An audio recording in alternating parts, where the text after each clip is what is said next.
మొయినాబాద్లోని Rohit Reddy farm house ను పోలీసులు seize చేశారు. పార్టీకి వచ్చిన వారి వాహనాలు కూడా సీజ్ చేశారు. రోహిత్ రెడ్డి ఫామ్ హౌస్ పై ఇప్పటికే రెవెన్యూ అధికారులకు పోలీసులు లేఖ రాశారు. రోహిత్ రెడ్డిని కస్టడీకి తీసుకున్నాక ఫామ్ హౌస్ లోనే పోలీసులు విచారించనున్నారు. ఫామ్ హౌస్ అసైన్డ్ భూమిలో నిర్మాణం చేపట్టినట్లు గుర్తించారు. 2006లో రోహిత్ రెడ్డి తండ్రి విఠల్ రెడ్డి పేరుతో రిజిస్ట్రేషన్ జరిగింది. భూభారతిలో మాత్రం జంగయ్య పేరు మీద ఉన్నట్లు గుర్తించారు. అసైన్డ్ భూమిపై రిజిస్ట్రేషన్ ఎలా అయిందనే దానిపై రెవెన్యూ అధికారులు పోలీసులు పరిశీలిస్తున్నారు.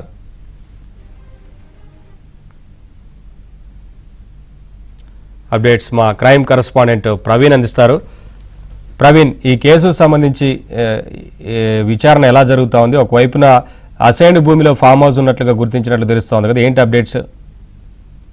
రెండు తెలుగు రాష్ట్రాల్లో సంచలనం సృష్టించినటువంటి Moinabad pilot Rohit Reddy farm house drugs కేసులో పోలీసుల విచారణ వేగవంతం చేశారు. ఇప్పటికే ఆ ఫామ్ హౌస్ లో అసాంఘిక కార్యకలాపాలు కొనసాగుతున్నాయని భావించిన తర్వాత పోలీసులు తాత్కాలికంగా క్రైమ్ అక్కడ జరిగింది కాబట్టి ప్రస్తుతం తాత్కాలికంగా ఆ ఫామ్ హౌస్ ను పోలీసులు తమ ఆధీనంలోకి తీసుకోవడం జరిగింది. మరోవైపు సీజ్ చేసినటువంటి పరిస్థితి కనపడుతుంది. 2022లో ఎమ్మెల్యేల కొనుగోలు కేసు కూడా అదే ఫామ్ హౌస్ కేంద్రంగా జరిగింది. 2024లో ఫోన్ ట్యాపింగ్ కేసుకు సంబంధించినటువంటి పరికరాలన్నీ కూడా అక్కడ దాచిపెట్టారనేటువంటి అభియోగాలు ఉన్నాయి.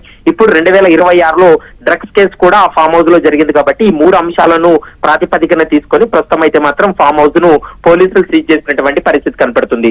మరోవైపు ఇందులో అసైన్డ్ భూమిలో ఈ నిర్మాణం చేపట్టినట్లు రెవెన్యూ అధికారులు ఇప్పటికే గుర్తించారు. సర్వే నెంబర్ 177/33 ఆజీజ్ నగర్ లోని 2.20 ఎకరాల్లో ప్రస్తుతం ఫామ్ హౌస్ నిర్మాణం జరిగింది. 2006లో రోహిత్ రెడ్డి తండ్రి విఠల్ రెడ్డి పేరుతోటి ఇది రిజిస్ట్రేషన్ జరిగింది. మరోవైపు ప్రస్తుతం భూభారతులు అయితే మాత్రం జంగయ్య పేరు మీద ఉన్నట్లు గుర్తించారు. ఈ అసైన్డ్ భూమిపై రిజిస్ట్రేషన్ ఎలా జరిగింది అనేటువంటి అంశాలపైన కూడా ఇటు రెవెన్యూ అధికారులు పరిశీలిస్తున్నారు.